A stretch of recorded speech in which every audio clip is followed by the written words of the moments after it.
विद्यार्थी भाइ बहिनीहरू, आज म कक्षा 8 को विज्ञान विषय अन्तर्गत तत्त्वको पारमाणिक संरचना कसरी बनाउने र कुनै पनि तत्त्वको संयोजकता कसरी पत्ता लगाउने भन्ने तिमीहरूलाई सिकाउन गइरहेको छु। तत्त्वको पारमाणिक संरचना पत्ता लगाउनु भन्दा सुरुमा हामीलाई तत्त्वको पारमाणविक संख्या थाहा पाउनुपर्ने हुन्छ। पारमाणविक संख्यालाई अंग्रेजीमा एटोमिक नम्बर भनिन्छ। यो पारमाणविक संख्या पत्ता लगाउन चाहिँ हामीले हाइड्रोजनदेखि क्याल्सियमसम्मका तत्त्वहरूलाई सिरियल्ली याद गर्नुपर्ने हुन्छ। तिनीहरूको पारमाणविक संख्या पत्ता लगाउन हामीलाई थाहा पाउनको लागि तिनीहरूलाई हामीले सिरियल्ली याद गर्नुपर्ने हुन्छ। जस्तो hydrogen 1, helium 2, lithium 3, beryllium 4, boron 5, carbon 6, nitrogen 7, oxygen 8, fluorine 9, neon 10, sodium 11, magnesium 12, aluminium 13, silicon 14, phosphorus 15, sulphur 16, argon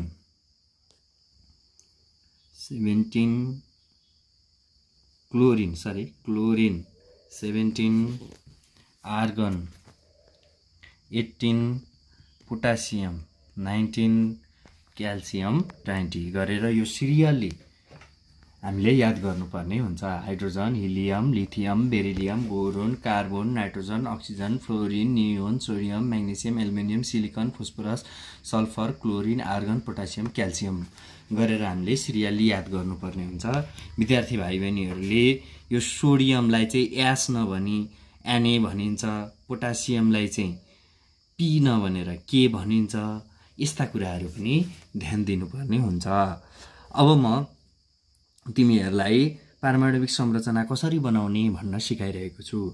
पारमाणविक संरचना बनाउँदाखेरि हामीले bore and ब्युरीको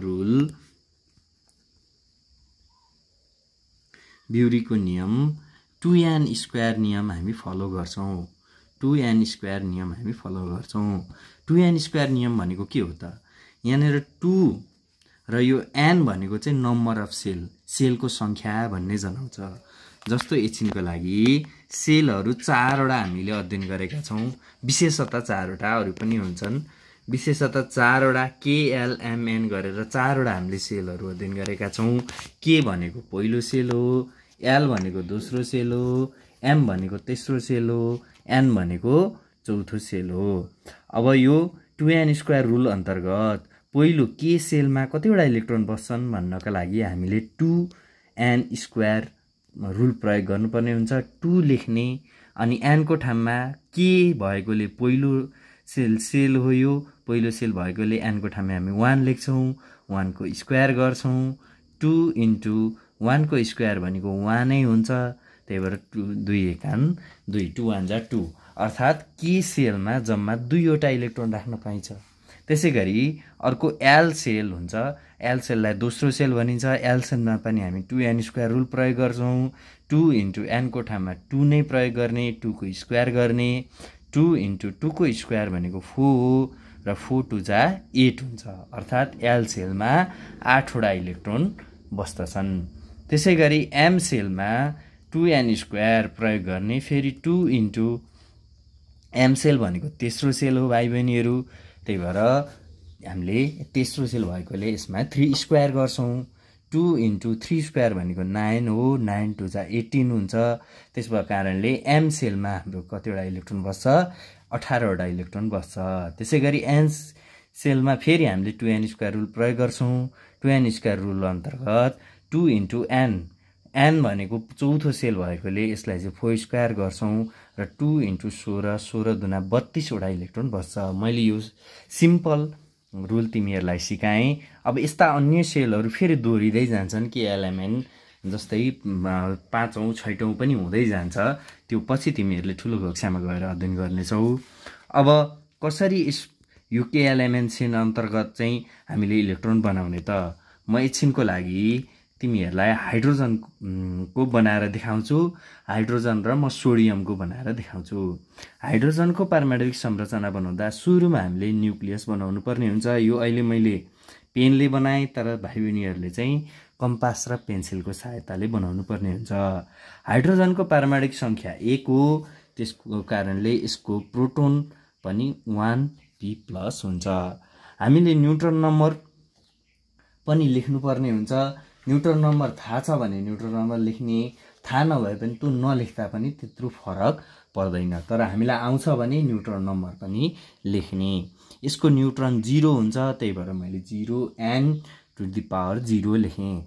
proton positively charge भएकोले माथि धनात्मक चार्ज भएकोले प्लस लेखिन्छ र न्युट्रोनको चाहिँ चार्ज नभएकोले माथि 0 लेखिन्छ। अब यसको एउटा इलेक्ट्रोन, यो हामीले न्युक्लियस बनायौँ, अब यसको बाहिरपट्टि हामीले सेल बनाउँछौँ। यो सेल, यो पहिलो सेललाई हामी के सेल भन्छौँ। के सेलमा एउटा प्रोटोन हुँदाखेरि जतिवटा सङ्ख्यामा प्रोटोन छ त्यति नै सङ्ख्यामा इलेक्ट्रोन पनि रहने गर्दछ।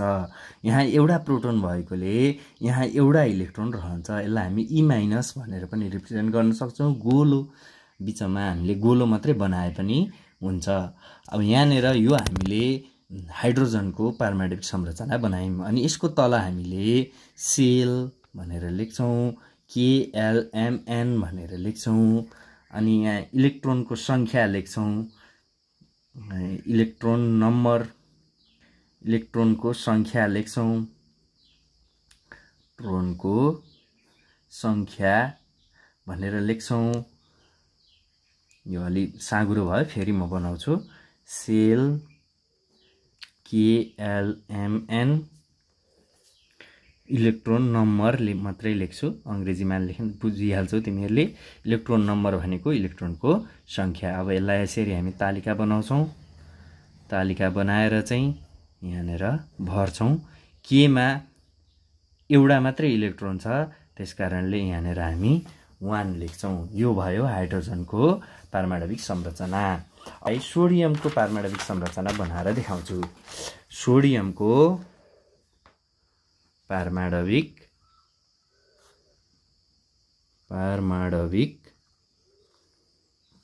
संरचना।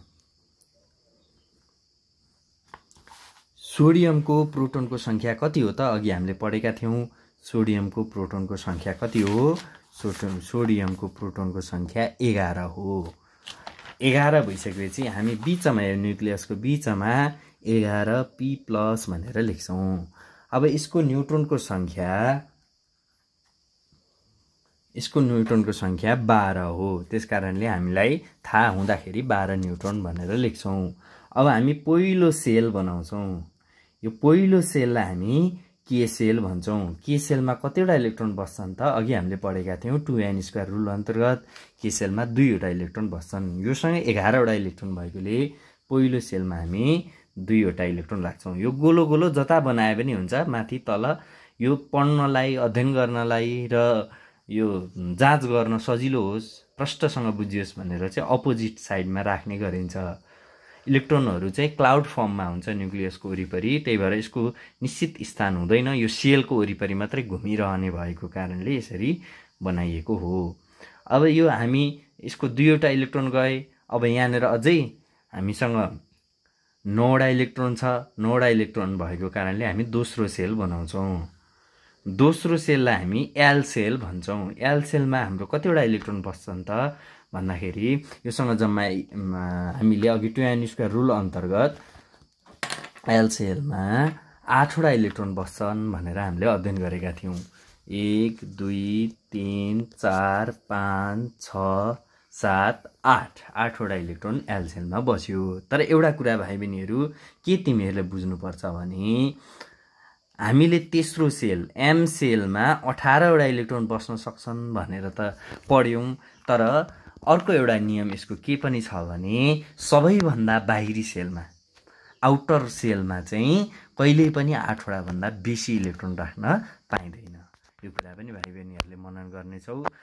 बाहिरी सेलमा चाहिँ 18वटा राख्न त पाइन्छ, तर बाहिरी सेल यदि रहेछ र त बाहिरी सेल छ भने चाहिँ त्यसमा हामीले 8वटा भन्दा बढी इलेक्ट्रोन राख्न पाउँदैनौँ। यो कुरा पनि भाइ बहिनीहरूले बुझ्नेछौ।